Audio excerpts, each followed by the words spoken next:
You know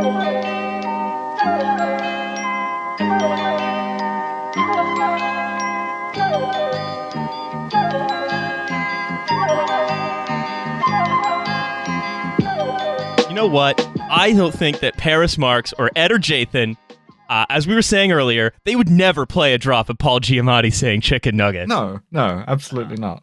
They wouldn't. Which makes us, I think, of the circuit of tech podcasts or tech pessimist podcasts that our guest has done in the last few days, makes us the undisputed champion of most unnecessary, probably worse. The most annoying podcast you've been on this week. Anyway, please welcome to the show, Paul Giamatti.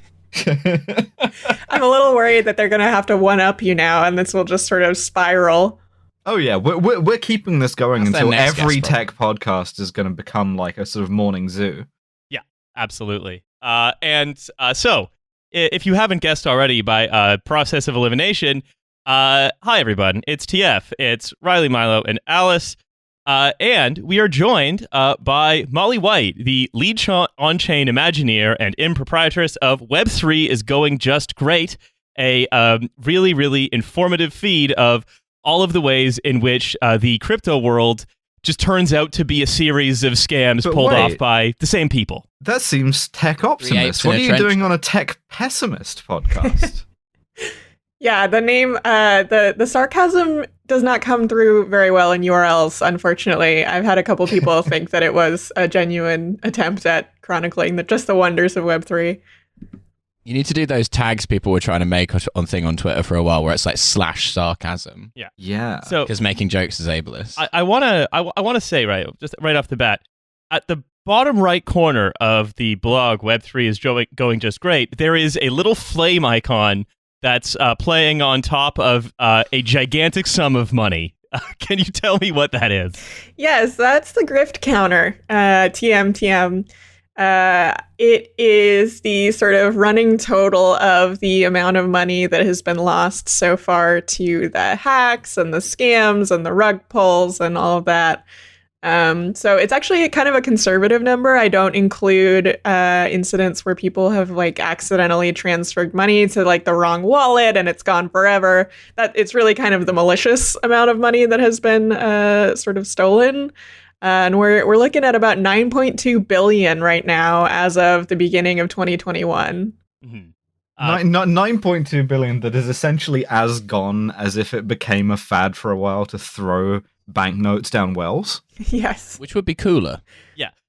You would get statistically more wishes if you just put all of that money in quarters in wishing wells. I hit the Trevi fountain. It's like, I've only got a tenner. Throwing fistfuls of £50 notes into the Trevi fountain. Just demanding change from the Trevi fountain. Come on, use it. You could use a supreme money gun and just take aim and just like send rack after rack after rack into like a well or a fountain. Having like maybe a big crevice. Belt-fed like machine gun, supreme money gun, but it's feeding off of those like big racks of notes that you see in the backs of banks. So also before we get to I wanted to update on an old friend. I've got a startup and then we got an article, classic. I want to just like as we know, there was recently an article in the FT. I screenshotted it because it was very funny. It said, "What, you clout stealing? What's going on here? Will Britain ever be normal again?" No. No. Alice, do you want to talk about some developments that have happened in British politics? So, you know how I used to say that there would never be a trans MP in my lifetime, and if I did, it would be way worse than any of us could possibly imagine? It's gonna be way worse than any of us can possibly imagine, because we have our first trans MP, who is Jamie Wallace, who is the MP for the Conservative MP for Bridgend. The Tory MP is the first trans MP, who has been outed sort of against their will after a blackmail and then another assault after that, and has now come out as transgender. And it albeit in a sort of very early stages of like still using he/him pronouns, not changing like his name or anything like that. And the response from this has been the sort of tidal wave of insincerity and hypocrisy that I knew was coming, but much like a literal tidal wave. You don't really get the sense of it until it's bearing down on you. And so we've had a sort of a bipartisan consensus here. We've had Boris Johnson congratulate Jamie Wallace on his bravery. The day after making a joke about how Keir Starmer would introduce a speech as to people assigned male at birth and people assigned female at birth, rather than ladies and gentlemen. And on the Labour side, we've had Wes Streeting go on talk radio and go, oh, well, I do think that men have penises and women have vaginas. And to be fair to Wes Streeting, he's only just finished that class in primary school, so as far as he knows, that is correct. Yeah. And Wes Streeting, just like a cursed fucking Chucky doll, just clap with Julia Hartley-Brewer just clapping like a trained seal. The day that McDonald's yes. stopped delivering to schools was the bleakest day in his political career. Wes Streeting handing a crude crayon drawing of his mum to Julia Hartley-Brewer and her going, very good, Wes. Yes, yeah, him going on Julia Hartley-Brewer's talk radio show to sit down and do the sort of like year 3 biology, boys and girls have different parts. And then which for him is advanced. He's only in year 1. Do you remember that? And then 15 minutes later, to the second, congratulating Jamie Wallace on their bravery, right? So everybody is insincere. Everyone is terrible. We're now locked into this being the discourse for the next however long. We have once again gotten the politics that we deserve, and we've gotten the trans representation of having a Tory MP who voted for all of the same evil Tory shit as every other Tory MP, now being like fated for bravery by people who are like also being tremendously insulting and transphobic at the same time. And it's once again right, the Tories having the agility that the Labour Party lacks to be like, aha, now we've got like a neoliberal trans MP. This is actually good for us. In the same way that they keep harping on about Thatcher being like the first female prime minister, it's like completely disingenuous. Oh, yeah. And yet the Labour Party is so committed to these like winning over these weird freaks who don't like trans people or whatever, that despite being the nominally progressive party, they're less able to incorporate trans people because they don't have that same streak of like, oh, this is fine, that serves our interests. You have a much smaller, like, sort of turning circle, right, when you don't believe in anything, and when you don't have any beliefs other than, like, the enrichment of you and your friends, then when you stumble upon a new belief, you can adopt it very quickly, such as, this one of my friends is incredibly brave. However, I still have, very grave concerns about, this, that, and the other. So I do genuinely believe that the last transphobe in the UK and the last dedicated marijuana prohibitionist in the UK are both going to be in the Labour Party. Yeah, it's going to be like the last 2 Jews in Kabul. I want to ask I just want to turn to Molly before we go back to the Web3 stuff. What does this all look like from the States? I imagine it looks pretty fucking weird. I mean, I think we've got our own share of hypocritical politicians over here in the US, so I can't say I was totally shocked to see this happening. Anyway, let's talk about an old friend. Yes, an old please. Friend of the show.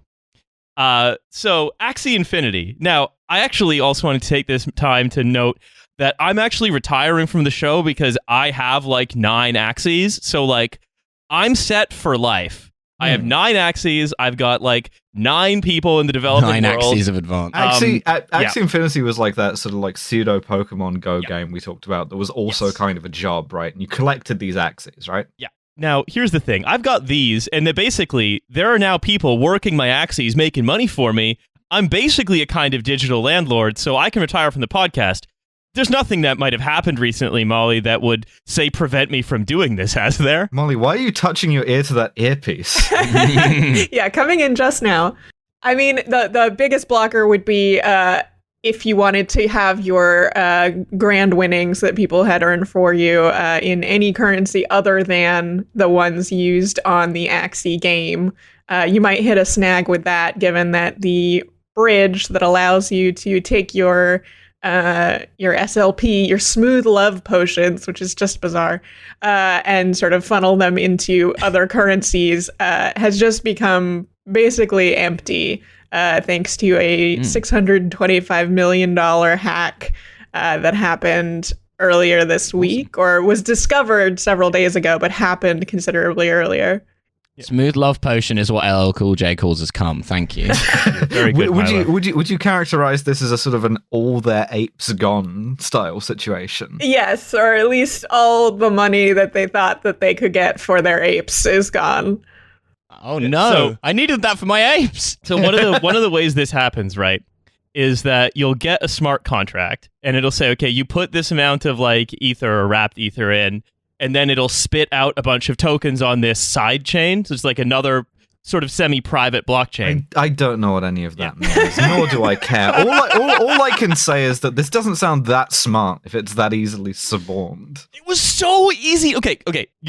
Remember this one thing, right? How it's hard to like hack any of the major blockchains, or kind of hard because to like take it over and instruct it to do fraudulent, or at least it's hard to take it over and instruct it to do fraudulent transactions because you have to take over like thousands and thousands of computers. But it's like, if you can do that, then you can do whatever. So it's like security only in the sheer scale of the number of computers involved. Axie Infinity was like, look, we're just going to have 9 nodes for this thing that handles like a multi-billion-dollar company. Who would hack 9 computers? Not even 9, 5. You just would need hack 5. I would get bored after 3, to be honest. I don't know how hard it is to hack a computer, but I'm pretty certain I would want to pace myself after 3. I wouldn't do 5.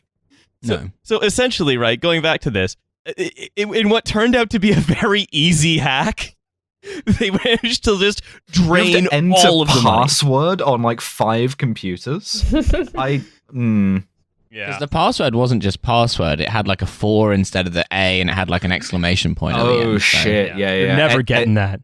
No, never. No, so basically, right, as I can see, this is not, and I sort of go back to Molly here, right? This wasn't like some fly-by-night enterprise. This was like all the biggest venture capital funds poured billions into this thing, right? Yeah, it had just done a Series B funding round led by Andreessen Horowitz, and there were several other pretty big name investors that poured some money into it. I think it was around $150 million of capital that they put into it at a $3 billion valuation. So they certainly thought the company was worth a lot of money, although now that they've lost several times the amount of money that was put into the Series B, I wonder if perhaps they're reconsidering the decision there. But what I find so funny, right, is that among the people who are insisting that this is the way forward, not just people who are scamming investors out of money, right, but people who are also, for example, going up to governments and sort of suggesting, oh, we can solve some social problem with the blockchain. Look how ubiquitous it is. Look how excited people are at this technology. Look how rich everyone are getting. It's new. Yeah, you don't want to miss out. And so all of the these events, like the fact that in order to make this thing work, you needed to basically do away with all of the decentralization, but at the same time, not have any of the benefits of a centralized organization. It seems like, I was saying this to you earlier, Molly, like, it's just like seeing a bunch of libertarians kind of reverse engineer why institutions are necessary through the process of incredibly catastrophic trial and error. Yeah, extremely expensive trial and error. I mean, I think that's kind of a common issue, is that people come into this in sort of the wrong way around, where they say, oh, well, I've got this blockchain, and so now I need to find something to do with it. And so they sort of try to find, applications that they can sort of slap a blockchain on to attract all the venture capitalists, but they're often not particularly well suited to a blockchain, like with the problem with Axie Infinity is any video game usually needs to do kind of a lot of transfers pretty quickly. There's a lot of logic involved in a video game, and so there's a lot of transactions that have to happen. But if you're operating on Ethereum, each transaction is very expensive and very slow. And so they basically said, well, we can't do that. We'll need to do something different so that it's faster and cheaper. And so they made their own special little side chain that's not decentralized at all, but still sort of can hand wave at being decentralized because it's not just one server or a group of servers all controlled by the company.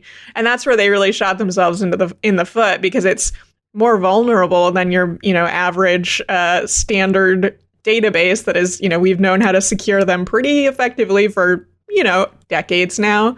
But it is also, trying to accomplish all these things that are not actually useful for the game. Mm-hmm. but useful for investors and people who want to be digital landlords, essentially. Yes, absolutely. It is just to see.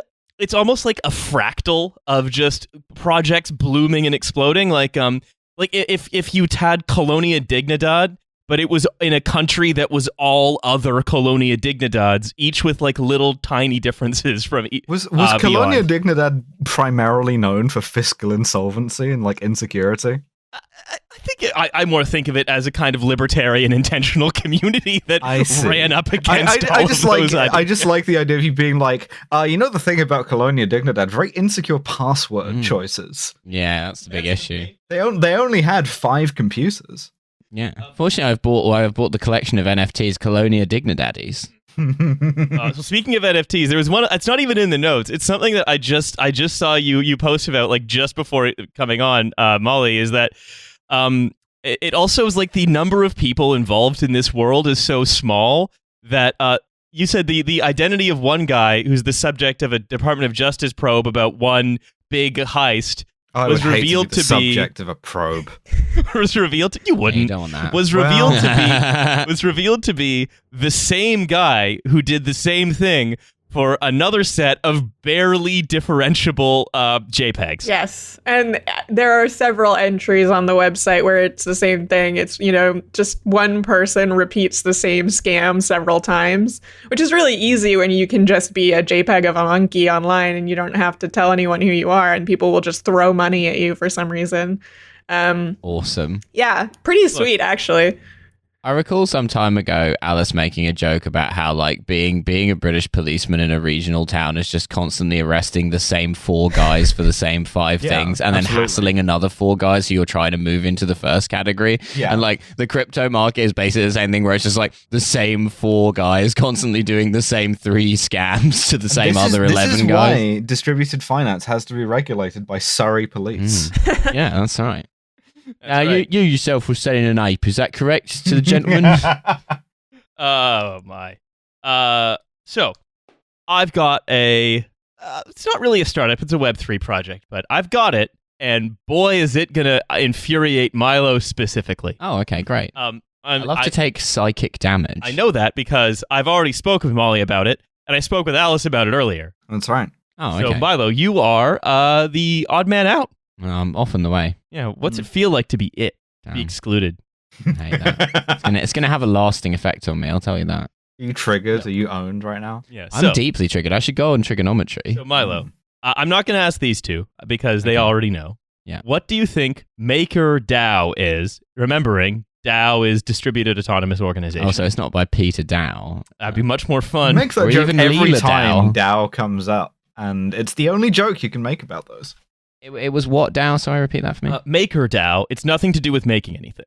Well, of course not. Of course not. MakerDAO? I hardly know her. Anyway. Thank you, 1970s Milo.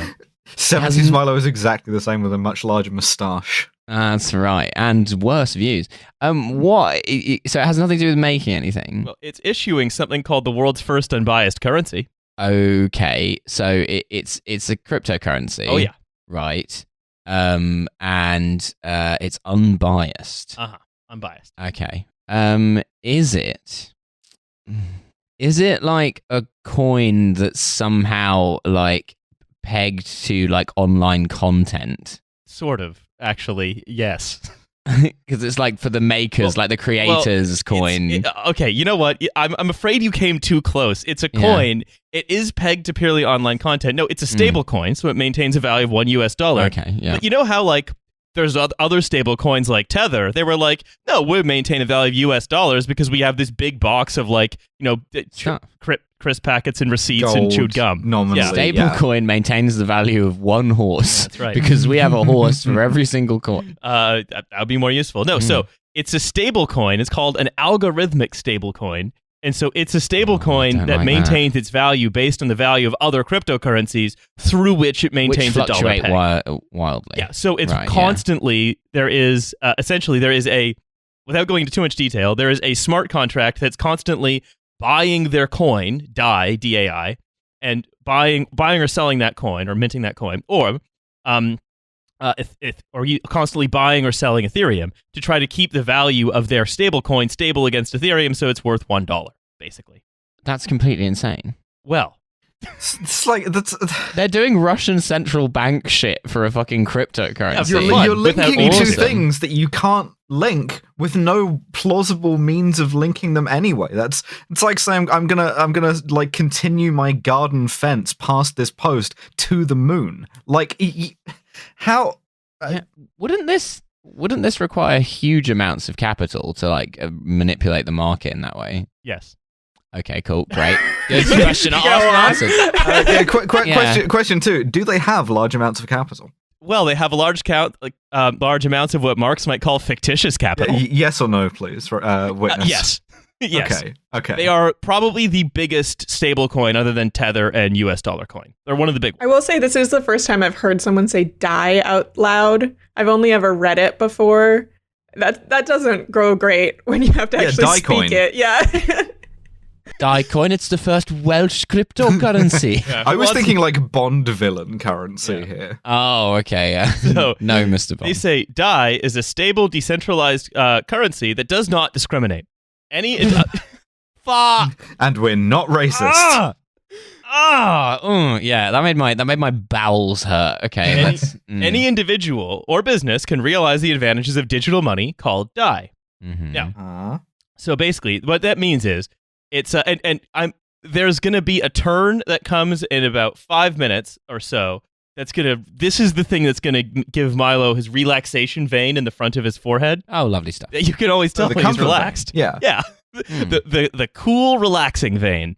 Mm. So Comfort vein. basically, right. Comfort vein. All right. So remember, right? It's a stable coin that, based on the value of Ethereum, will constantly buy and sell Ethereum or burn its own tokens to maintain a value of $1. And there's enough. And how it works is it's mainly like a bank lending, so against collateral. So you take any asset that's on the Ethereum blockchain, and there's a proposal to let you use apes as collateral. Apes. So you can get- dirty apes. So Getting you my can- apes repoed?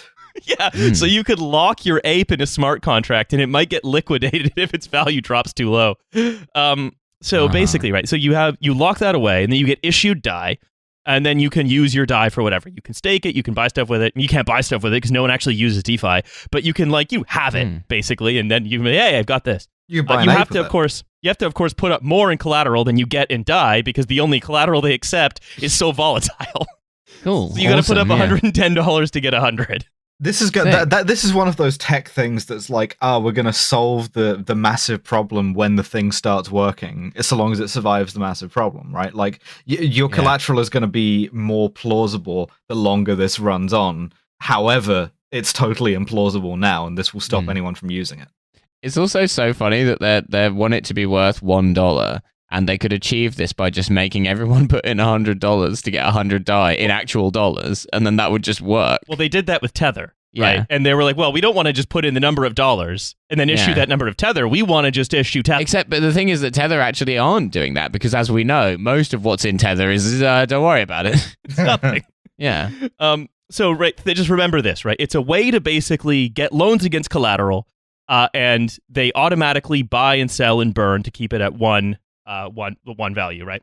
So they say you can generate or borrow DAI by opening a contract and exchanging that for the DAI, and then they hold the no collateral. Thanks, I've no time to die. Yeah, thank you.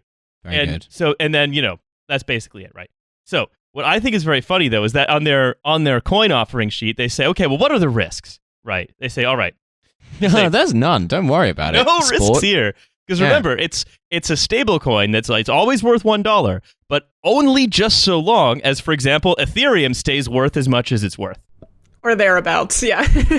Yeah, roughly. And the value of that doesn't change. So They've I've incorporated built my house on the most stable material of all, sand. It's a component of concrete, so I'm feeling pretty confident about Look, this. in the Ozymandias poem, what's gotten fucked up? The stone statue. What's still cool? The sand and trackless waste. We Exactly. see it differently. Yes. Yeah. So, let's say this is from their prospectus. Pricing errors, irrationality, and unforeseen events. A number of unforeseen events could potentially occur. such as a problem with the price feed or irrational market dynamics that cause inflation in the value of DAI, or if confidence is lost in the system, the market dilution could reach such levels that liquidity doesn't bring stabilization to the market. It sounds like they're foreseeing those events to me. And what that means, right, is that they're basically saying this is a kind of unregulated, almost bank that seems to rest largely, who issues a special dollar that they invented that's based entirely on the worth of another special dollar that someone else invented, and everyone's staying really, really stoked about those two things more or less forever. It's like a gas leak in the Federal Reserve. Like, we're trying to become a central bank, having, I guess, found out the hard way why things want a central bank, but the way in which we're going about it is extremely stupid. Well, obviously, if something unforeseen were to happen, like our absolutely ideal set of financial circumstances not persisting infinitely, then I guess something might go wrong. And I do love how these different projects are sort of cascading, it's like each one is built on hopes and dreams, and then they build a new project that's based on even more hopes and dreams, but really depends on that first one, continuing to exist. Well, I've built my house of cards on Sands. Yes, exactly. Collateralized That's the dream worst obligation. place I could build that. And it's the worst thing I could build there. So remember, the main because there's very little depth to the cryptocurrency market at all, right? They say, Ethereum, its market capitalization is however many billions or whatever. The cryptocurrency market capitalization is like however many trillions. You absolutely could not sell 5% of it without the market crashing, like 100%. And so the idea that because there's very few people actually engaging in this stuff, they're just engaging with it back and forth to one another to make the numbers big. And so when you think about this, right? I actually did some research on this. Who actually uses decentralized finance? The numbers I was getting, right, was that in one quarter in 2020, just under 80,000 unique addresses interacted with an Ethereum DeFi protocol, and then a more recent estimate that's from a pro crypto research firm says as many as 4 million people use DeFi, which is considering the claims that they're making that we've invented a central bank for 4 million people. It's fucking ludicrous. Yeah, and it's all fake numbers. There's no, trying to estimate how many people are actually represented by some number of wallets is largely impossible. People intentionally set up multiple wallets to try to keep their identities separate. And so those numbers are really, they can kind of just say any number and you can't really disprove it because nobody really knows. That's the whole... I've got a business idea. Is it where you say a number? Crypto wallet chains. I'll sell you for several Ethereum. I'll sell you an NFT of a chain that attaches to your crypto wallet as though you're so punk. Yeah, but a hip hop punk guy from the. So if crypto has 4 million users, which it doesn't, but if it does, right, then essentially this is Croatia. DeFi. If DeFi has 4 million users, this is if we've invented a new thing called the Croatian Central Bank, and it's gonna trade in dollars in order to try and peg the Croatian currency to this. However, the Croatian currency is predominantly used to buy and sell pictures of apes. Yeah, which is actually predominantly what the Croatian kuna is used for. The one thing, right, is the other, even 4 million people using DeFi is a high estimate because most DeFi protocols, most of the actual activities and tokens that are being traded. I have a list of countries by population here. I will tailor this joke to however many the number turns out to be. I mean, Molly, I don't know if you've noticed this as well, but it seems most of the projects are just infrastructure for other projects. None of them seem to have an end application. Yes, and yeah, I think what you're sort of pointing at is if you actually look at the number of transactions that are happening on these blockchains, and it varies somewhat by blockchain, but typically the overwhelming number of them are not doing anything useful. It's not actually someone sending money to another person in exchange for goods or services or whatever it might be, even if that good or service is an ape. A lot of it is just exchanges, sort of passing money around between their own wallets or, all these different things that are just not actually useful work. And, especially when you look at how much energy is required to do those fairly useless transactions, it's kind of infuriating. The population of Croatia has been burning massive coal furnaces in each of their backyards in order to move money around in between different ape wallets. It's like, Gotcha. it's like one person putting their dollars from one pocket into another pocket. Like, it's not beneficial to anybody. My coal-powered pocket switching machine. Exactly. Like, Alice, you know How this. else am I going to get stuff from one pocket to the other? You got a better idea? You know the machine that turns itself off, right? Yeah, I love that machine. Yeah. It's one of my favorite machines. What if that was coal-powered? Oh, then it'd be a great Australian invention. Yeah, a machine that fucks off.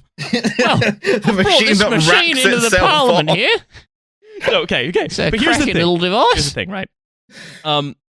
The other thing, right, is that we got this. Remember, we have this coin, this thing that is allegedly worth billions of dollars. Riley, Yes. I'm very stupid. Explain this to me in terms of Croatia, please. Okay, we have the Croatian coin. Gotcha. and Coin. It's circulating, but it's pegged to the U.S. dollar through a third wildly fluctuating commodity. Oh, in relation to the Russian ruble. Like- Okay, I gotcha. Yeah, Yeah. basically. Yeah, it buys or sells Russian rubles in order to peg itself at $1 US. Yeah, essentially, yes, but somehow less useful. Oh, okay. Imagine if the Russian ruble was somehow less green. Anyway, I mean, they're working very hard to make it less green every day. so that's right. So here's the thing, right? That's and that this only really works if people keep pouring money into that third thing and the price stays stable. Now, I'd say, look, this is stupid, but it's just idiots that are going to lose money on this when it all, Yeah, like fucks up. like all of our bullshit. Like, since we moved from startups like the machine that kills hotels or whatever into Web3, all of this Web3 shit, it only seems to take people for a ride who are already throwing their money down wells, who are already like dual wielding the supreme money gun into a big furnace. Well, Oh no. I would hate it if this kind of currency was, say, for example, plugged directly into an organization that is, for example, insured by some kind of federal deposit insurance organization, right? Oh no. Uh-oh. Oh, no. I see exactly where this is going.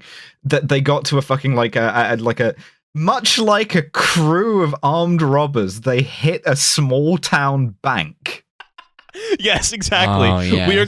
We are about to do a kind of, I guess you could say, a crypto version of the first heist in the movie Heat. Okay, wait. So the Croatian cryptocurrency guys, what they're doing is they're rolling old sea mines down the hill at a Serbian bank. So basically, okay. So an application has been made, originated by Huntingdon Valley Bank. Oh, geez, Juice. Wait, I bank there. Nothing bad happened to the Huntingdon Valley Bank, right? Oh, no, not yet. All my money is in the Huntingdon Valley Bank. And All my Huntingdon apes. I think Valley. it's in Philadelphia, right? But Of course it fucking is. yeah. So it's a suburban a village Philadelphia and bank. suburban mailing address located in Philadelphia County, Pennsylvania. It's got 500 million in assets, so it's a small bank. And basically, what they want to do is, and this is going to be really, really stupid, but the payoff is very simple.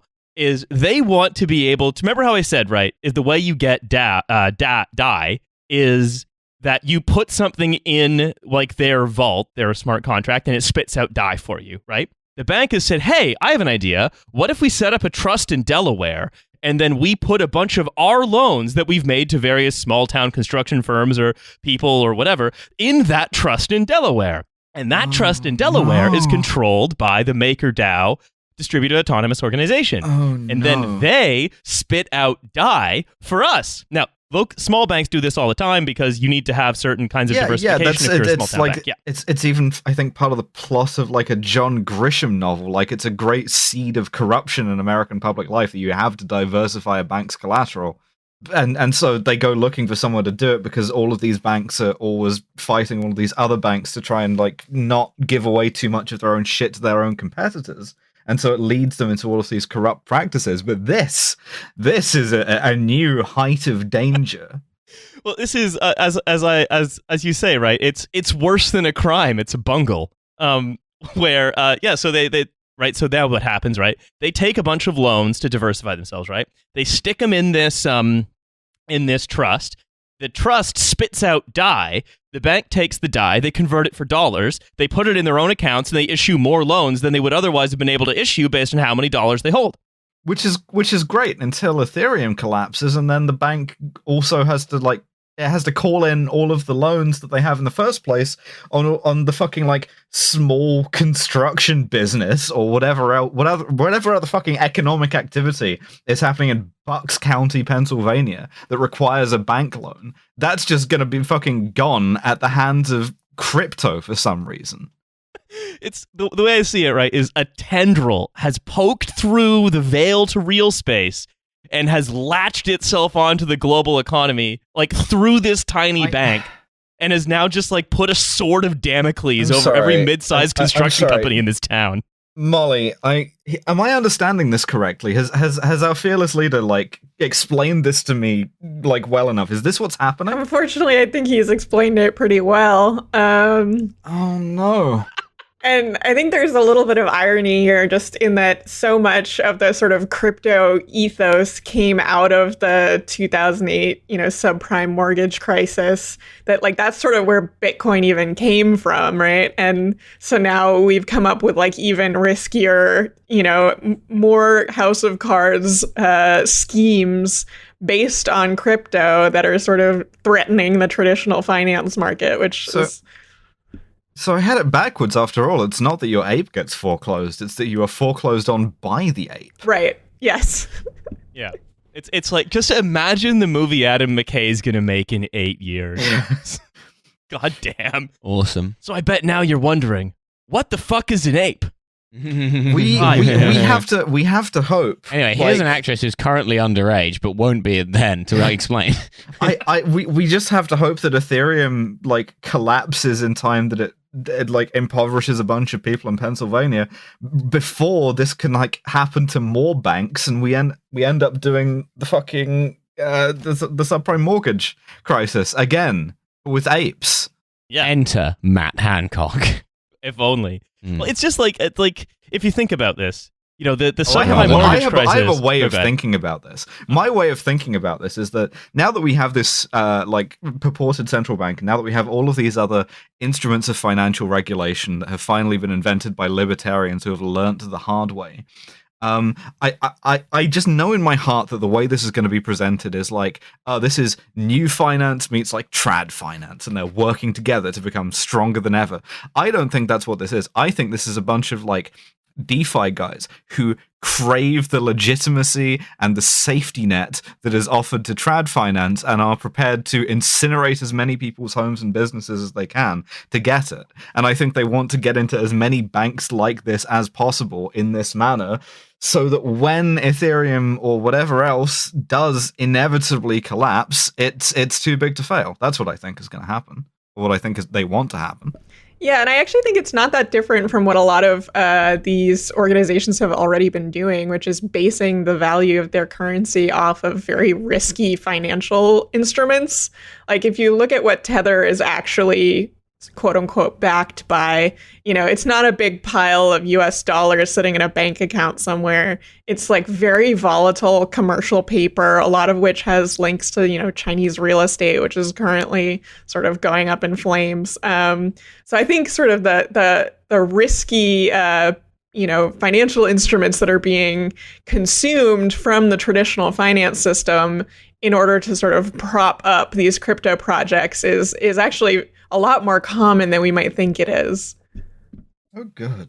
Yeah, it's really sort of. Hold on, I'm gonna like use like an inhaler. I'm gonna hit myself with the Giamatti to make myself feel better. Chicken nuggets. Chicken nuggets. Oh, yeah. If only Tether was backed by chicken nuggets, just the US dollar equivalent of number of chicken nuggets. Yeah, that's right. Yeah, that's right. Yeah, oh no, you've lathed it now. That's going to be a thing. I'm sure that exists. Almost certainly it does, because they all like Rick and Morty, right? So. And you've just pumped the coin by mentioning it on a podcast. Oh. Thanks for contributing to the financial crisis of 2024, Alice. Yeah, Jeez. You're welcome. I love to be the reason why I'll never own a house. Rick. I didn't know there was going to be a financial crisis. So I think, right, just sort of bringing this sort of segment round to a close, it is really bizarre, right? Because the last financial crisis, 2008, was caused largely in out of public view, where all of the risks were Kevin apparent. Spacey did it in that one mostly, room. Yeah. But they were out of public view, and it was mostly the risks were apparent to people who were in the know and sort of were in on the grift together, but it was kept secret. Kevin Spacey, the guys Kevin Spacey was yelling at. I'm not going to get into the fact that so much Paul of my Bettany. knowledge of the financial crisis is from the movie The Big Short, but most of it Margin is Call. Margin Call is the one you're Margin talking Call. about. Excuse me. Yeah. Both great movies. But like in this case, it's so weird, right? It's so weird and enervating to just see all of it happening in front of you and in the open and being like, I can do about as much about it. The movie Margin Call, but it's the Margin Call 2 and fucking Kevin Spacey's burying an ape in his wife's yard at 3 o'clock in the morning. It's Margin Call, but all of the events in the boardroom are happening on the fucking Jumbotron at like at Madison Square Garden. And they're happening basically what it is. within the hearing of us podcasts, idiots. So Yeah. I They're hearable. want to move on, Oh, right? No. Because You want to move on from the machine that kills small construction businesses?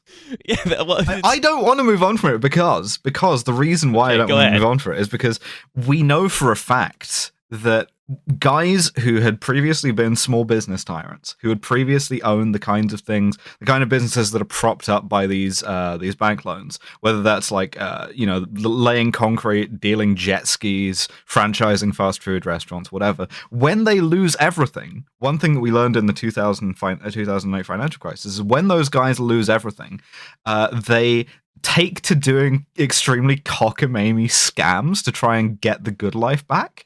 They go and try and like dig up duffel bags full of cocaine that they'd heard were buried somewhere. They get chased by fish and wildlife cops. And so this is going to be a huge boost for the guy economy.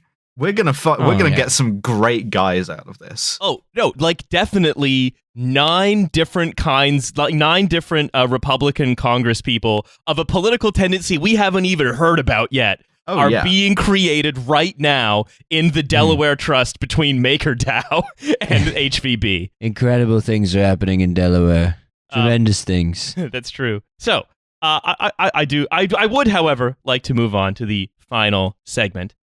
Which is Final segment. Which is, Molly, you and some friends and compatriots recently reviewed, let's say, an article in the lying, failing New York Times by Kevin Roos, a allegedly tech critical journalist, offering a, hey, you know what you need to know about crypto? I'm going to give you the unbiased inside scoop. Yes. Yes. Kind of an interesting, I wouldn't say tech critical, but definitely allegedly a tech journalist, and has recently made sort of the pivot into crypto with several pretty incredible articles that have served to pump the prices of various crypto projects, much like you just pumped the price of Nugcoin.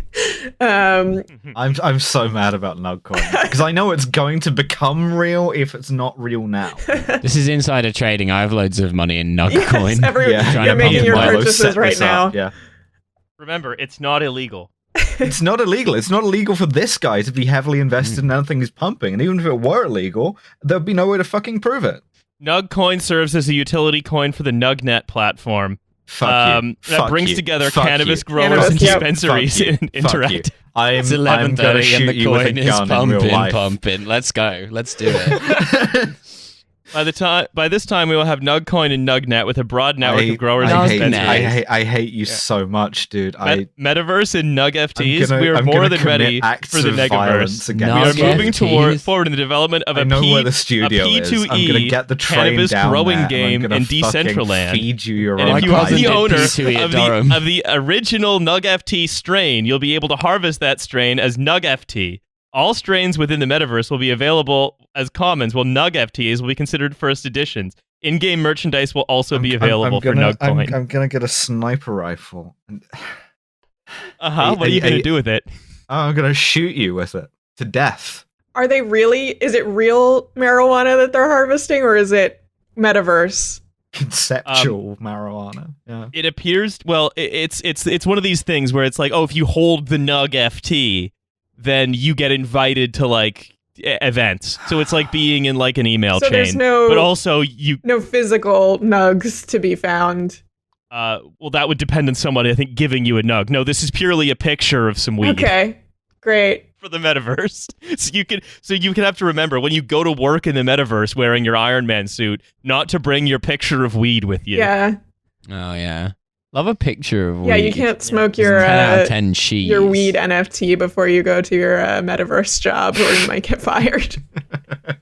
Oh, I hate the future. It's amazing how they've managed to make being a weed guy more lame. Yeah, like I it's didn't uncool think being a now. weed guy could be more lame. So you and some friends have written a scathing takedown, you might say, of this article by Kevin Roos, and it's one that I think is worth going through because it's, I think, how, if you read tech journalism, it's how most normal people just think about crypto now, because it's sort of the summary of most common sense opinions that have been propagated by places like the New York Times or sort of other places covering it for a mass audience.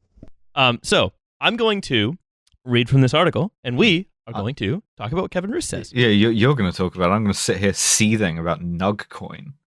Yeah, well, Alice plots to murder me with a gun. Yep. To kill me until I die with a You gun. have to get a metaverse gun to kill him in the metaverse. That's all right. You die in the metaverse, you die in real life. No, you don't. I'm going to assassinate don't. You're Riley's fine. You actually metaverse live. avatar. Oh. Yeah. So, until fairly recently, if you lived anywhere other than San Francisco, it was possible to go days or even weeks without hearing about cryptocurrency. And Ah, the good fucking old wish. days. we remember that. I wish. Assuming you, of course, had no internet connection. Yeah, of course. Mm. People wouldn't shut the fuck up about this since 2013. Wait, can I just unplug that? Yeah. Not you can just do that and you now? don't even have to work. Yeah. That would really get in the way of us finishing the show. But oh, later. shit. Yeah, okay. Yeah, now suddenly it's inescapable. Again, Kevin, why? Why is it inescapable? Because of tech journalists like Kevin. Yeah, because of you. Yeah. Just because of the sacrifices I've made to Baphomet, now it's inescapable. Look one way, and there are Matt Damon and Larry David doing ads for crypto I mean, startups. I feel a little touch of sympathy here because it is inescapable to the point that if you make a joke about a cryptocurrency that you thought would have a funny name based on a line in a movie from 2007 on a different podcast, that's real, it turns out.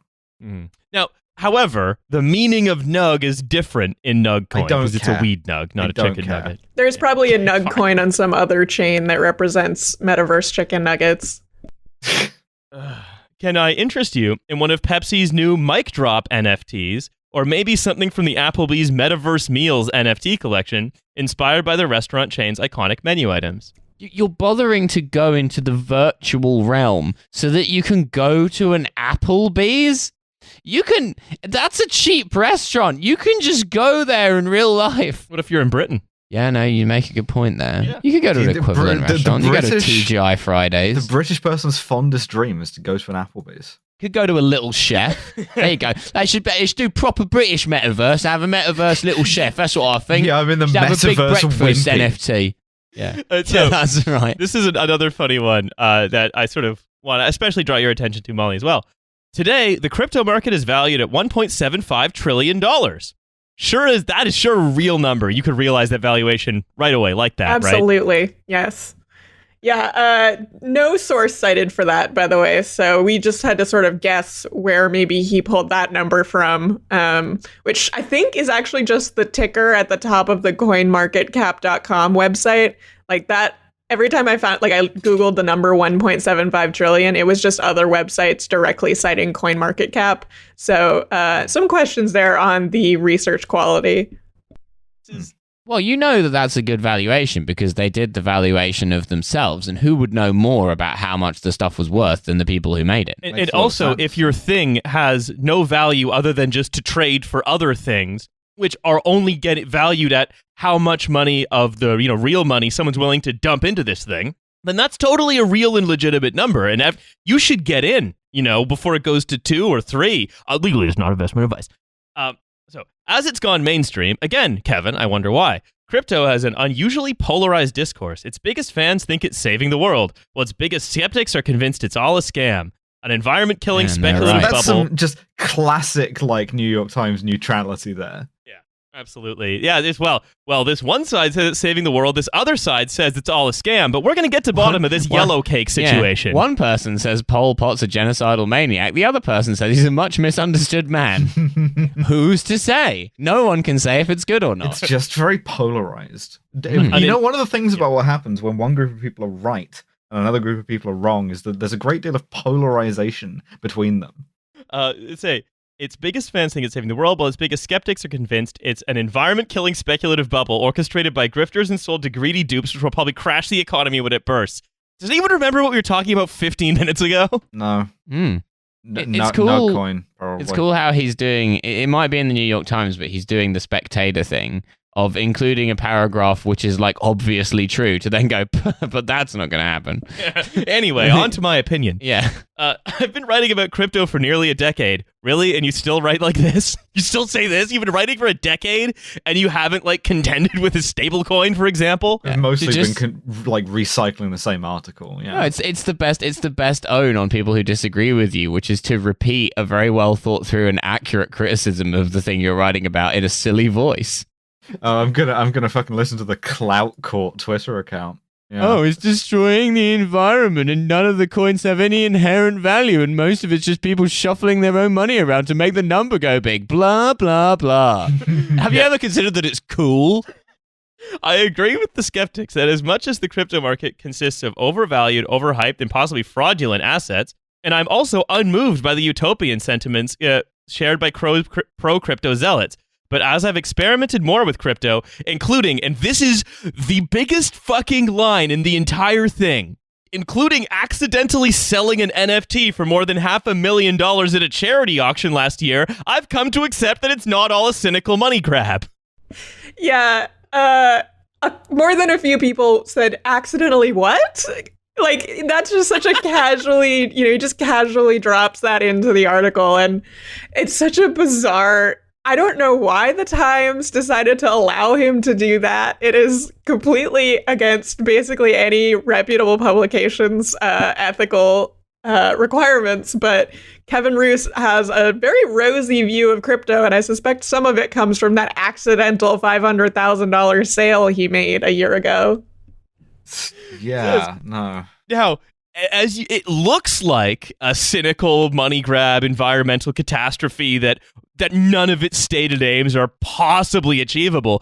But once it sort of made me a life-changing amount of money, I've come to accept that maybe something of substance is actually being built. For example, We'll find this it one extension day. to my house. Yes. Yeah, I felt really moved into a bigger house. Yeah. How I learned to stop worrying and love the ape. Yeah. So My Let's position look at- has evolved I will from an say, apartment into a two-bedroom. In Kevin Roose's defense, the money did go to charity. However, Kevin Roose has also notably started campaigning for journalists to be allowed to hold crypto.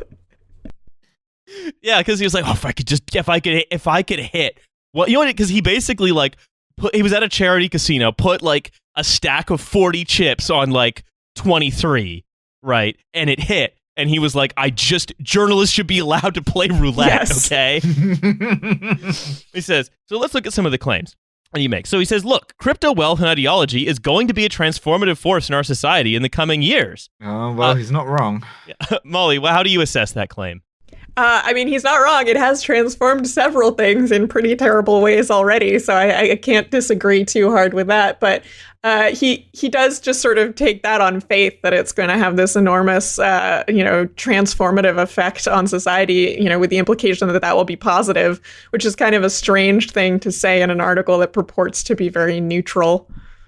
Well, it's the implication seems to be that people are going to, I think, interact with it voluntarily to their benefit in ways that they couldn't possibly imagine. That's the heavy implication, as opposed to, say, interacting with it involuntarily not to their benefit, like if, for example, it's 2025 and you've taken out a loan at Huntington Valley Bank. Legally, that is not investment advice by Huntington Valley Bank. The scheme could actually work very well. Legally, we're not telling you to take all of your money out of that bank. It is not the position of Trashfuture Podcast that you should take out on Huntington Valley Bank and subscribe to the Patreon at the highest tier. We're not saying that. The crypto boom has generated vast new fortunes at a clip we've never seen before. The closest comparison is probably the discovery of oil in the Middle East, and has turned its biggest winners into some of the richest people in the world. No, that's not comparable. There's not gonna be a fucking crypto state. Like as much as Nayib Bukele might want it to be. No, that's not going to happen. They're having to like stabilize the value of their petro apes because they keep climbing too much. The reason why you can have a petro state is because petroleum products are useful for other things.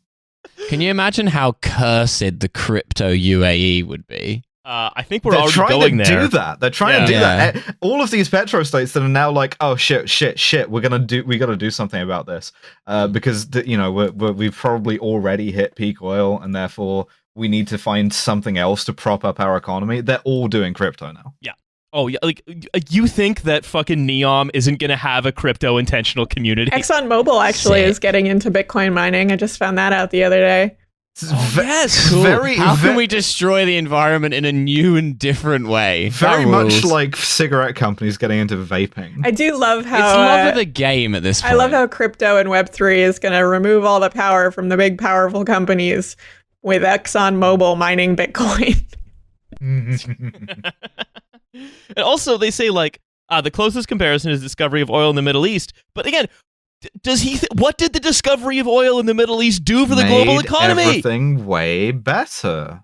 What did it do? It turned Britain into a fucking gun store for the Saudi government.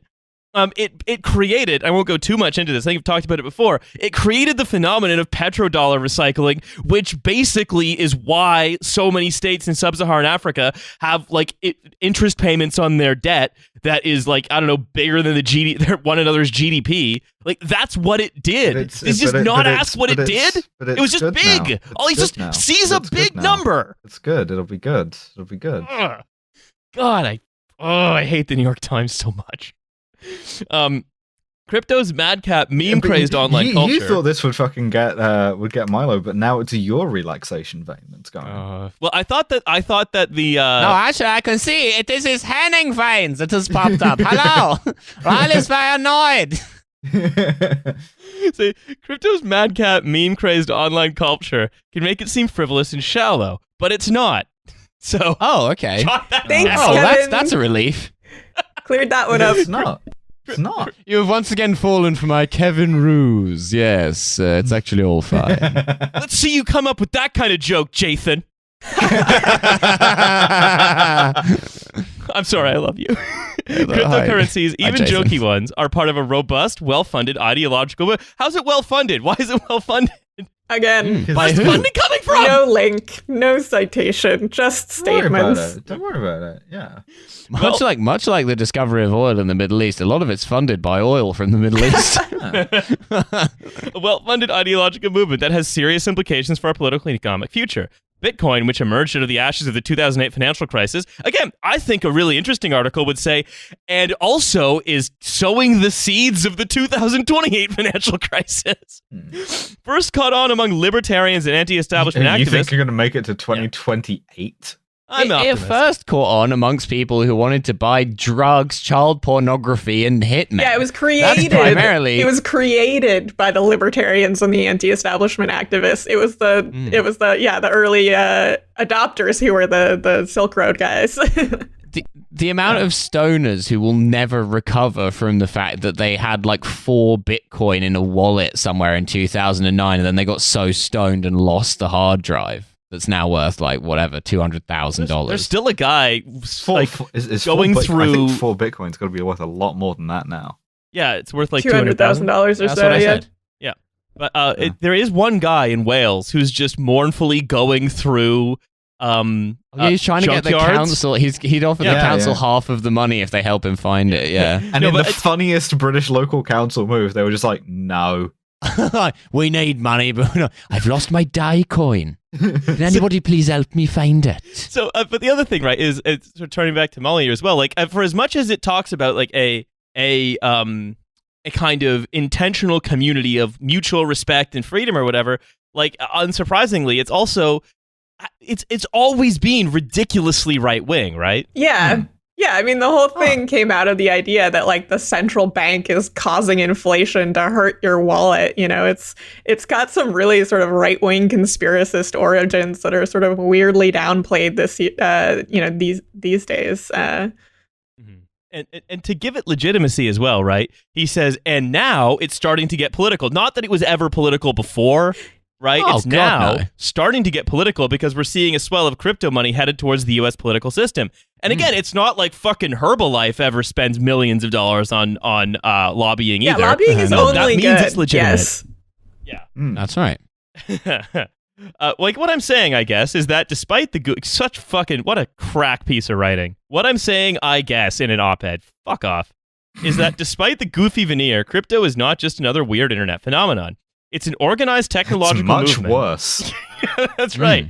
It's armed with powerful tools and hordes of wealthy true believers whose goal is Yes. nothing less. It's armed with wealthy true believers who have hordes of powerful tools. Gotcha. It's goal- so awesome just listing things about it which make it bad and then going, which is good, I presume. It says, it's like, it's just all he's saying over and over and over again is people have made lots of money from this. It's And all I different could be facets. one of them, and I could be one of them if I was only allowed to hold crypto. Someone did The journalist's speculate not that allowed this to hold crypto. 14,000 word article in the New York Times was all part of Kevin's campaign to get the New York Times to allow him to hold crypto, which, you know, points to him. I mean, at that point, you just make more money going and doing comms for like a Web3 company, right? Oh, yeah. Like, why stay working in the New York Times if you want to be crypto rich? You could just I go love do it. how much of an axe to grind all of the New York Times' worst employees always have. Like when Barry Weiss was still working there, and like half of her output was about how people in the internal Slack were being mean about her shitty columns. It's a great place to work for like blowhards, and I respect that a great They deal. took Barry Weiss to Clout Court. Yeah. The second reason to pay attention to crypto is that understanding it now is the best way to ensure it doesn't become a destructive force later. It's So this is already like- a destructive force. Yeah, and when he says understanding it, I think he means taking it seriously as a Buying it, legitimate yes. thing. That, Yeah. yeah, buying it. Buying it from me, Kevin Roos. Have you checked out this Nug coin that I have to Risk sell? coin. Yeah. Oh, no, I do not want to buy Roos coin. Fuck off. In the early 2010s. Every time anyone in the New York Times internal Slack posts the axe emoji, that goes up.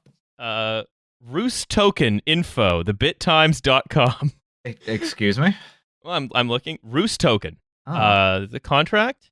The Roos price? But it's based on the number of times you see Roos Bolton on. It's a fucking decentralized financial Game of payment Thrones. network that rebuilds the traditional payment stack on the blockchain. It utilizes a basket of fiat-pegged stablecoins, algorithmically stabilized by its reserve Oh, it's currency, Dai. Roos coin. Yeah. Yeah, so we This just is made also Dai. my advice. Yeah. The idea of a fiat-backed stablecoin is a stablecoin that's worth exactly one fiat. Yeah. You have to have all the fiats in a vault We were actually somewhere. talking is about a No Coiner conference and how we should get the Fiat organization to sponsor it. Oh yeah, that would be Isn't nice. that just the meeting of like the Fed? Yes, right. That's just the Monetary Policy Committee. Yeah, they do it on that test track on top of the Fiat headquarters in Turin. In the early 2010s, the most common knock on social media apps like Facebook and Twitter was that they just wouldn't work as businesses. Pundits predicted that users would eventually tire of friends' They vacation still photos. don't. They still don't. They're just like beloved by data thieves and cranks. And they didn't work as businesses because money was free and they kept getting investment. They didn't have to make a profit. Learn anything. And also, it's like, wait, even beyond that, right? When he's saying, well, we didn't understand social media enough, and therefore we have like, I don't know, trolling and Russians and we have like, there was a Facebook group called Blacks for Trump that had Russians 40 didn't exist before social media. Yeah. The Russians were born willed out of the them game into Counter existence. Strike. Yeah, Exactly. You know what I mean, right? Like the They idea that climbed out of a primordial chicken soup. that you have to engage with it positively or else it'll go the way of social media and have like alleged destructive consequences for like political or economic life. And just as he was saying this, Suka Coin emerged. So Are we making the same mistake with crypto today? It's possible. No one knows yet whether crypto will or won't work in the grandest sense. No, that's some fine hedging. Normally on this show, what we do is to say that prediction is a mug's game when we're about to say something that might be wrong. But this guy, that's why he's in the New York Times and we have a podcast. Yeah, he absolutely is just stroking your chin and high-mindedly being like, I wonder if this thing that exists mostly to perpetuate itself will achieve any of its missions that involve transforming society outside of the on-chain world. One can only speculate. It could be bad. If only there was an entire group of people speaking about the likelihood that it does that. Drunk driving, it has been said, may kill thousands of Americans every year, but it also, and I can't stress this enough. So it says, if you look past the carnival barkers and the convoluted jargon, you'll find a bottomless well of weird, interesting, and thought-provoking projects. You sure will. I talk about them on here. You talk about them on your blog. Into which cash is being fired. It says, and if you learn the crypto basics, you'll find a whole world opens up to you. You'll understand why Jimmy Fallon and Steph Curry are changing their Twitter avatars to cartoon apes. Yeah, they're because idiots. They're being they were paid to do it. Yes. Yeah. Yeah, I love the sentence. If you learn to do some crypto basics, you might find that a whole world opens up to you, in his neutral explainer of cryptocurrencies, which takes no sides. You could start doing research chemicals for fun. Any number of these things. No, you could start drinking from a bottle of poppers, and that is investment advice. He says, what are the actual uses of crypto beyond financial speculation? And boy, does he not have many in a 14,000-word article. Hiring hitmen, buying drugs, buying child pornography. Well, the problem is, it's that's also the world that opens up to you, I guess. Alice, the other thing is, it's no longer that anonymous. You can't do that stuff with it anymore, really, except maybe with Monero. What's even the point? That's actually an improvement then. We've managed to, we have learned something. We've made cryptocurrency a worse place to do all of these things. Crypto bros have destroyed the hardworking pedophiles and the businesses they've built over the years. The trad pedophile who's like, we had a golden age there, but then these fucking libertarians ruined it. Pedophile being interviewed like a Welsh miner, going like, we had a good business here until these big companies steamed in. So ExxonMobil has been terrible for the pedophilia business. So they say, right now, many of the successful applications for crypto technology are in finance or finance-adjacent fields. Yeah. But again, they're not really. No one's actually transacting in any meaningful way, except like a blockchain that has a token that helps provide liquidity to other blockchains that all help provide liquidity to other blockchains. No one's actually using it. Yeah, I feel like you could have defined successful there. Like, I don't think it's accurate to say that they're successful businesses, but they have been very successful in attracting VC funding. So they don't provide anything of value or any service of value particularly, but they have gotten a lot of money in his defense. It's actually so inefficient at transacting that, as we saw in our very first segment, if you want to transact a lot, then you have to create your own little end run around that, and then watch as that gets hacked. Transacting is about the grind. How much have you transacted today? I find transacting is mostly about pitching the voice slightly up, and well, anyway.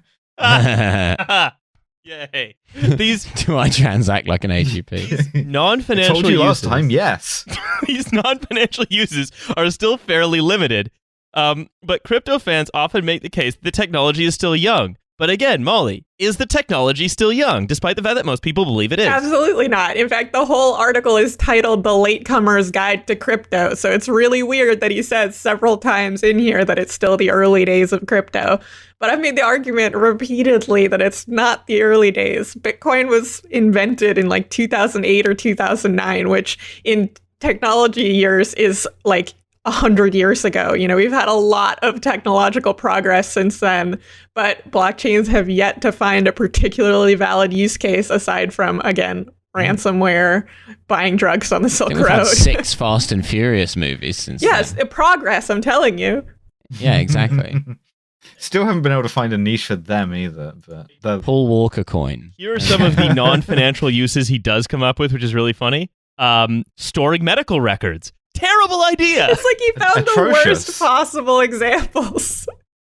Why I would need you? all of my doctors' fucking distributed ledgers to agree. Yeah, but also it's like it's pretty public. Like you can scrape that stuff so easily. Yeah, not to It's like mention that basically say, these companies and organizations seem to get hacked, every hour practically. So I'm not sure. Also, that I wouldn't say the hospital industry is particularly quick to adopt new technologies. So it's a little bit bizarre that those are being sort of carted out as the go-to example. And because it's pseudonymized, it's like all of my medical records are public, but then at the top it's a pseudonym. So it's like, well, these are the medical records of Riley Q, or if that's too obvious, Arquin. So medical records tracking streaming music rights.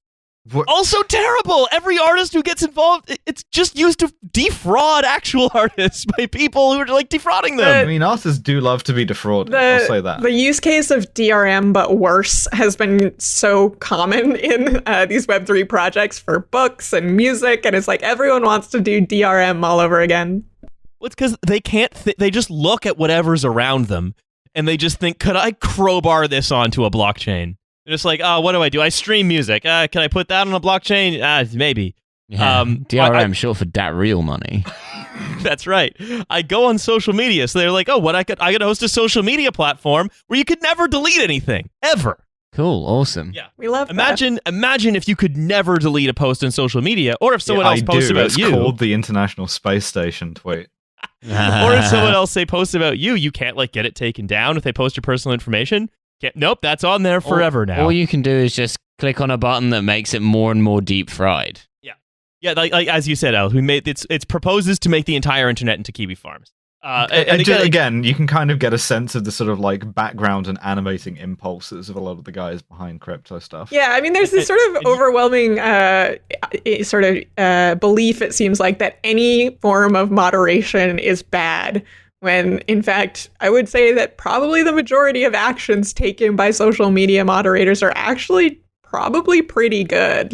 Most people wouldn't dispute the people who are taking down, child pornography or, doxing material. That doesn't tend to bring up a big argument.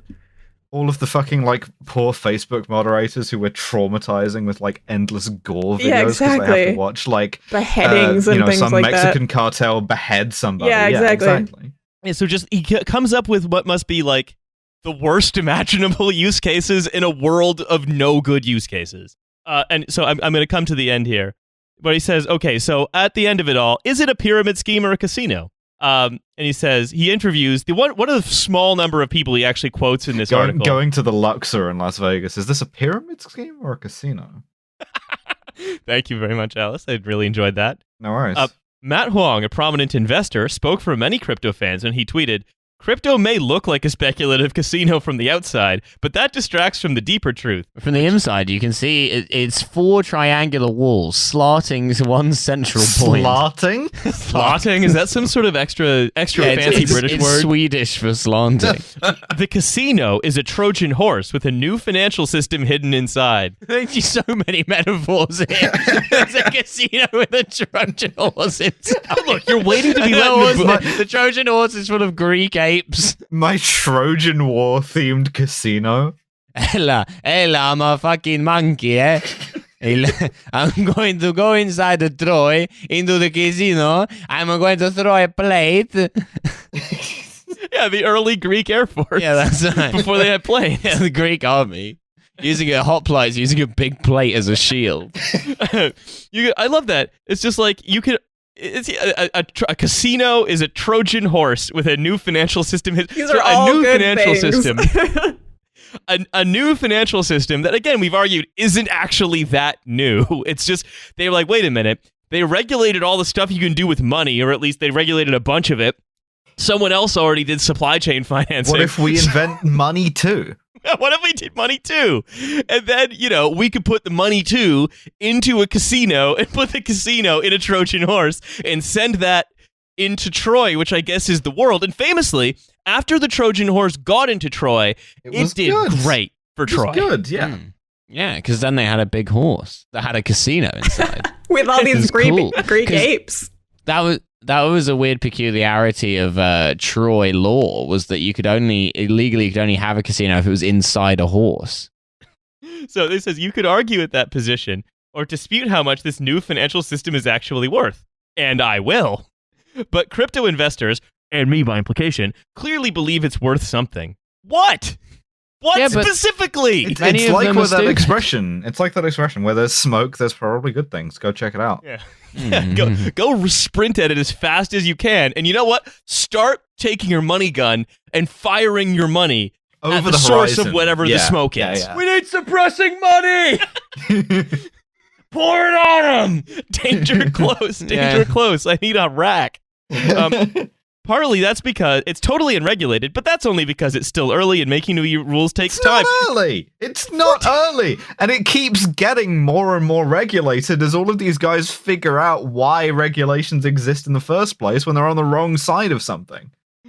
Okay, here's the conclusion. It's fun to laugh at the often cringeworthy ways crypto fans try to entertain and inspire each other. Again, how come in a financial system of sort of legitimate investments, you constantly have to entertain and inspire each other? That seems like a question worth asking. It does not get asked in this article.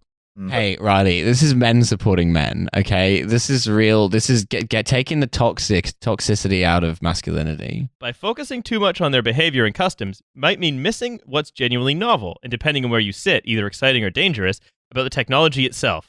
Very little. It's like being in Blofeld's ballroom. Depending on where you sit, it's either exciting or dangerous. Which is why.